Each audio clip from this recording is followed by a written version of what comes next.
Hello everyone, তোমরা সবাই কেমন আছো? আশা করছি তোমরা সবাই খুব ভালো আছো আর আমি খুব ভালো আছি। তো নতুন একটা ব্লগ নিয়ে তোমাদের সামনে হাজির হয়ে গেলাম। আজ ছিল বৃহস্পতিবার, তো আমি সকাল সকাল চান করে রেডি হয়ে গিয়েছি মাকে পুজো দেবো। অন্যদিন পুজো দেওয়াটা কী বলো তো, একটু অল্প সময় যায়, আর বৃহস্পতিবার দিন একটু বেশি সময় নিয়ে পুজো করতে হয়। তো আমি মাথা আঁচড়ে নিলাম, সিঁদুর করে নেবো এবারে। আর কি বলো তো, পুজোটা একটা মনে হয় অনেক বড় একটা কাজ। এটা হয়ে গেলে না একটা কিছু বড় কাজ করেছে এরকম একটা ব্যাপার, আর মনটাও শান্তি লাগে। তো চলো দেখো আমি আজকে বৃহস্পতিবার কীভাবে পুজো করি। তো দেখো এখানে ফুল সমস্ত কিছু যা লাগবে বৃহস্পতিবার দিন, আমের পল্লব, হচ্ছে তুলসী পাতা, বেল পাতা আর দুব্বো দিয়ে দেখো সমস্ত কিছু ফুল সব তুলে নিয়েছি সকালে। আর এদিকে ঠাকুরের বাসন টাসন সবার রেডি করে নিয়েছিলাম।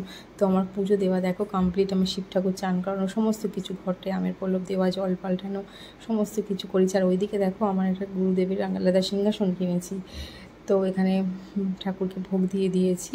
আর ওইদিকে দেখো নতুন একটা সিংহাসনে মা শারদা, আমার গুরুদেব সমস্ত কিছুকে রেখেছি। তো কী বলতো, আবার লক্ষ্মী পাঁচালিটাও কিন্তু করতে হবে যেহেতু বৃহস্পতিবার।